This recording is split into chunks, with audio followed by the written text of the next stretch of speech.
Hi everyone, it's Musicular Mon here with Mental Health Matters, and I'm here in a discussion with Shaneen Mooney about positivity and mindfulness. Shaneen has her own blog.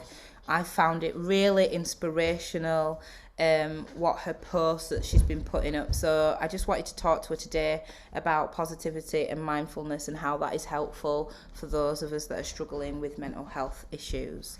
So good afternoon, Shaneen. Good afternoon, Mon. Thank Finally you we get to so much for chat. inviting me to come along to chat with you about this today, because this is a subject that I am incredibly passionate about and love to explore and understand and learn more about. So it's wonderful to be here. Thank you for inviting me.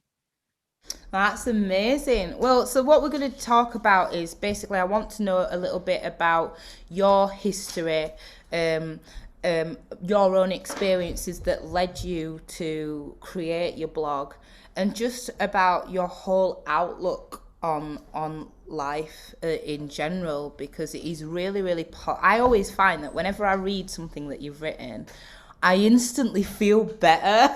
Like I feel a little bit healed. That's And I imagine, reassuring. Thank you. and I imagine that that's quite a lot of people who also read your blog will be getting that from. So yeah, just give us a little bit of info and background.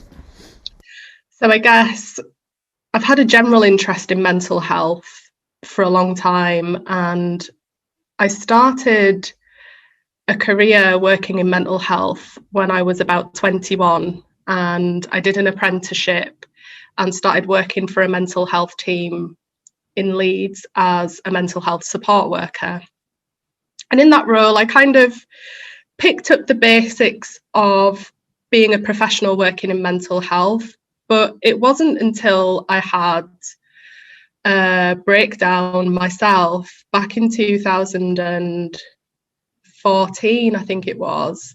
I had a psychotic episode and became really unwell, started hearing voices and experiencing delusional thinking, and it got to a point where it was so severe that I had to be sectioned in hospital for a couple of weeks until my symptoms calmed down.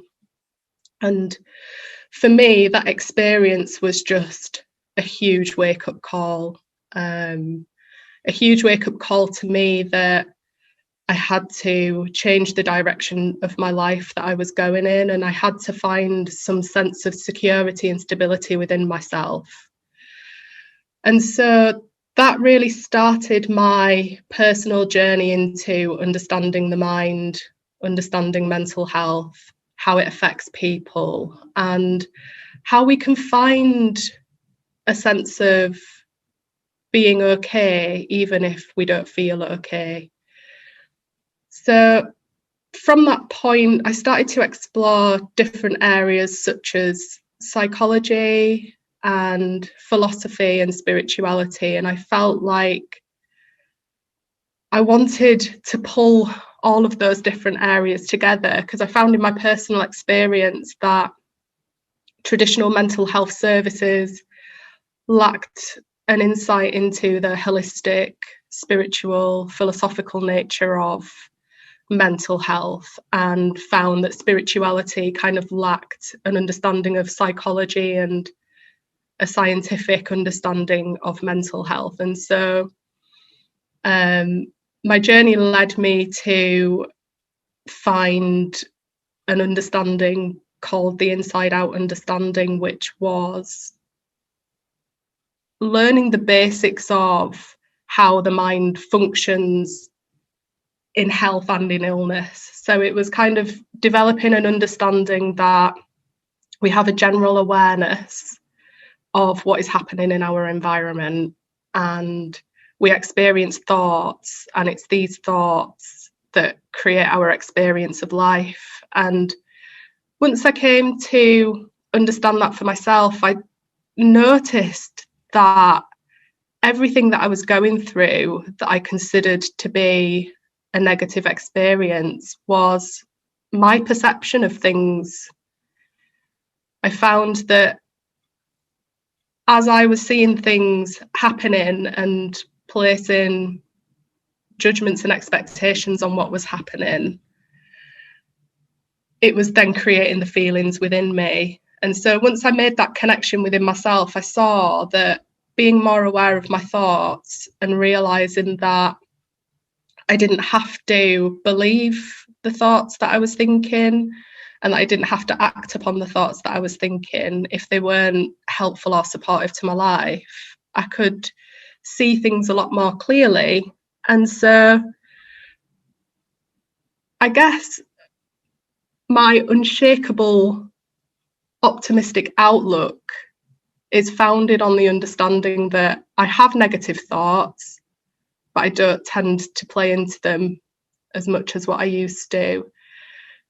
And I understand that negative thoughts and feelings and emotions pass by just like all the other thoughts and experiences that I have. And so that's been my journey of understanding mental health and the mind, and it's ongoing. And I find that the more that I look in this understanding, and the more that I look in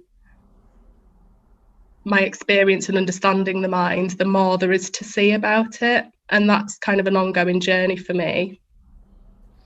Yeah, I mean, a lot of literally what you've just explained. I'm thinking, yeah, she's like, I completely agree with that. Yeah, that's it.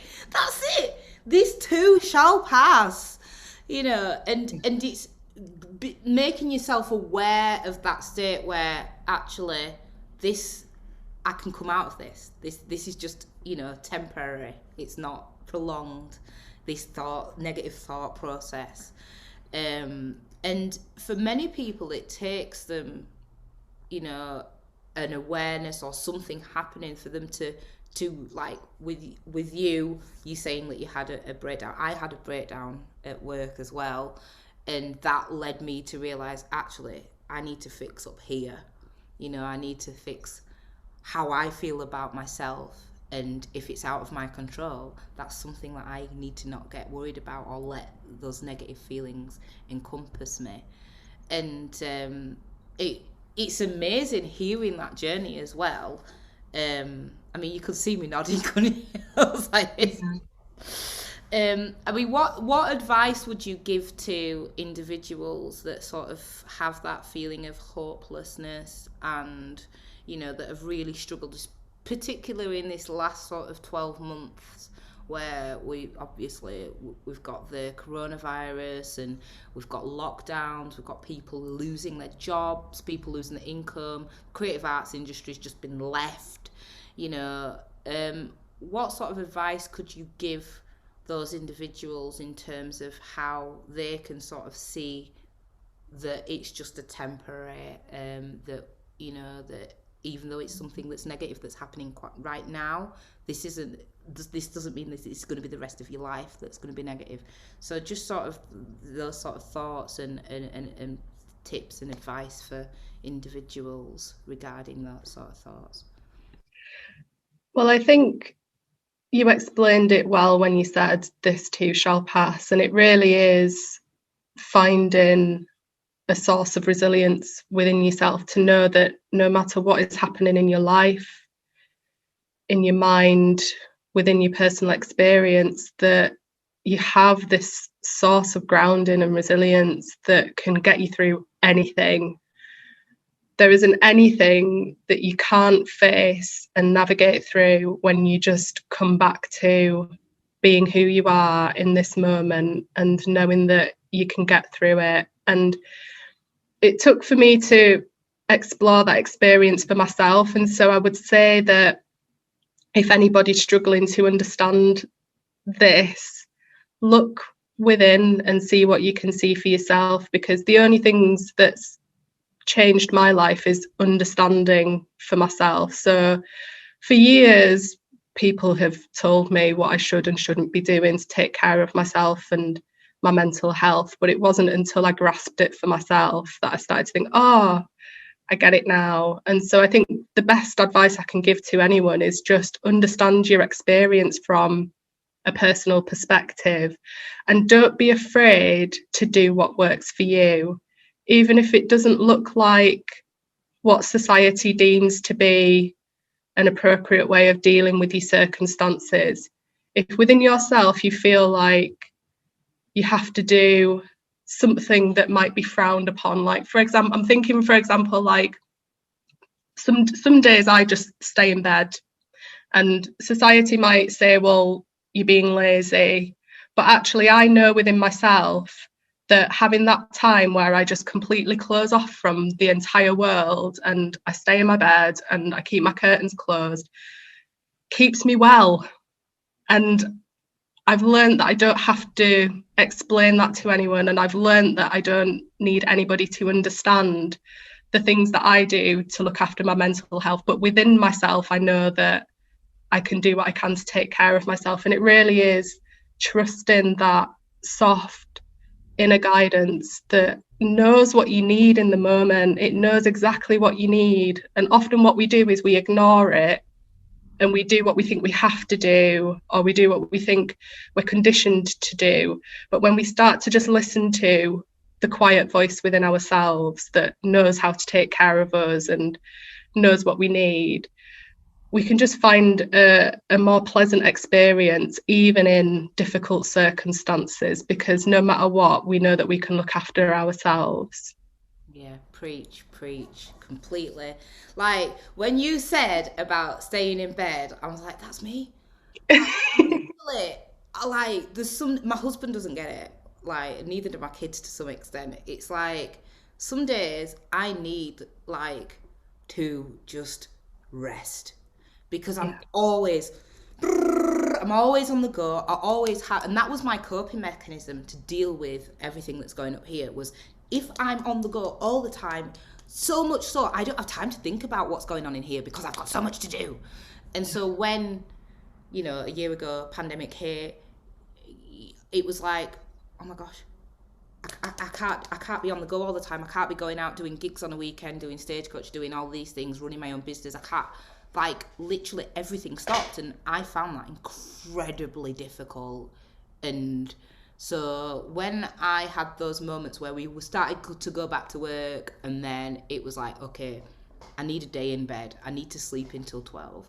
And my son's like, why are you sleeping so long, mummy? Can you wake up? And my husband's like, hey, it's not really good to stay in bed all the time. And it's like, I know for you, that's not very good. But for me, this is what I need. Or at the end of the day, I like to just close myself off in my conservatory for an hour, just to myself, And it's Yeah. like, are you going to come in? And it's like, well, I will do, but I've spent the last 12 months in the same space as you, where we've not had any respite from the kids, we've not had any respite from each other, and literally all we've seen is each other. We haven't been able to socialise with other people. I've not been able to gig, do music. I need an hour to myself, and I know that's what I need. Again, you're isolating, you're being really antisocial, all of these, it's these negative sort of connotations with it as well. That's something that you need for yourself to others, because we've been conditioned, like you say, society's been conditioned that you've always got to be, always got to be perfect, always got to be on the go, you've always got to be doing something. So when somebody says, hang on a minute, I need to step back, I need an hour to myself, or I need to stay in bed until a certain time, it's like, oh my gosh, that's like the worst thing you can possibly do. Says who? Says you. Yeah. But this is what I need for me. And you hit, when you said do what's right for you, it might not work for so and so who has similar symptoms to me, but it works for me. Yeah. And I think that is the most powerful, advice that you could give someone is, don't feel that there's an expectation that this method isn't the right way to help you find your inner peace. Yeah. But Absolutely. We have to normalize self-care. we've become so detached from ourselves as a society. We've, you know, we've lost in some ways an ability to be able to function from a place of I know what's right for me. And I think especially with the increase in social media and those kinds of platforms where there's an expectation that we have to look a certain way and be doing certain things in order to feel accepted, that can add another layer of pressure and expectation onto how we should be taking care of ourselves. But it's the only thing that's really worked for me, is really stepping away from that. And even though I do still get anxious thoughts and guilty thoughts about having extra time in bed or switching my phone off, whatever it is I feel like I need to do at that moment, I've learned for myself that is the only way that I can truly get through life, is trusting wholeheartedly 100% that no matter what, I have got my own back. I have got what I need within me to take care of myself, regardless of my state of mind or my circumstances. And knowing that and trusting that no matter what, I will be there to do what I need to do to look after myself, is how I can feel so open about the future, because I know that my well-being, I know that my ability to feel well and taken care of isn't dependent on anything else outside of me. And so that gives me capacity to dream and to create visions for the future, because I know that there's nothing resting on my well-being, because I've got that. I'm taking care of that. So you're in control of that. Yeah. It is interesting when you say that you still have those moments of anxiety, because everyone has, especially now, will be having these moments where it's like everything is just so anxiety inducing every time the news comes on. Like I've stopped watching the news for this reason, Yeah. because if you know what is a trigger for you to go back into that place, you avoid it. And and that sort of imagining the advice that you're giving to other people, that you need that's one of my flaws, is that I'm really good at giving advice to other people. I'm terrible at taking my own advice. And the thing is what's ironic about the whole thing is the advice that I'm giving to other people is the advice that I should be giving to myself. I'm now aware of this. It's taken me a long time to get to that awareness of, you're telling this person to do that, you should do it too. And so now it's about saying, why don't we do this together? Because I know that this is something that I need to work on and I need to do. And so if we do it together, then not only have you got a little bit of a support network, but also I'm fixing my problem, or trying to, take myself out of that state of negativity into a positive mindset. I just wanted to ask you about how music has helped with your state of mind, because you're a bassist, you're in a band, and obviously you are the daughter of a fantastic musician.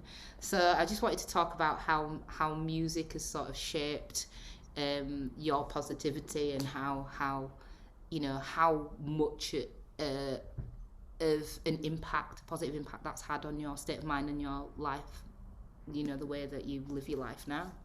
Yeah, sure. So, as you can probably imagine, I was born into a world of music and creativity. So, that's the world that I was born into. I remember being a really small child, and Dad had a studio in the attic of the first house that I lived in from being born. And I remember seeing all his music equipment, like his reel-to-reels, and he would play a lot of jazz music back in those days. So I was kind of immersed in musical culture from such a young age, that it's been the backdrop of my entire life. So music for me is a way of navigating through my emotional experiences. I've never found an experience that I've been through that I haven't found a song that I can relate to it, and helps with healing and growth and grief and loss. It's it's just a backdrop to my life, really, is all I can say. It's just always been there, and it always will be there. And I find it comforting. So I know that no matter what mood I'm in, no matter how I'm feeling or what I'm going through, that music will always be something that I can turn to for just for a moment of peace or solitude or reflection. And so it's like a blanket, I guess, Yeah, like a just a comfort blanket. Yeah. yeah, and I think that's one of the most powerful things about music is it speaks when words fail. You know, it's some, and I think that is something that's been overlooked up until this point. How much music can have a positive impact on people's lives, and I imagine that as we start to come out of this negative time, that a lot of people will be seeking music therapy as a way to sort of get back into some like peaceful frame of mind to carry on and to sort of remove the anxiety that has been built up over this period of time. I have to say, we're basically, these interviews are 20 minutes long, and we've got to our 20 minutes. I could spend hours talking to you. Well, I would, because I have a blog and I also have a podcast, and I would love to invite you as a guest onto my podcast to talk to you more about Yeah. this and the work you do and your experience, because I'd absolutely love to continue this conversation with you. Oh, that's brilliant. Thanks, Shaneen. So that's the end of our second episode of Mental Health Matters with Musicular Mon. Can I just say thank you to my guest, Shaneen Mooney, for our brilliant discussion on positivity and mindfulness and how that can help any individuals that are suffering with their mental health at the moment. And there's always an end to a negative experience, and what you were saying about it's just a temporary state, it will pass. Just remember that. And there are lots of organisations that you can call or contact to get help and advice from. Okay, again, thank you so much, Jenny. Oh, it's my pleasure. Thank you so much for having me. It's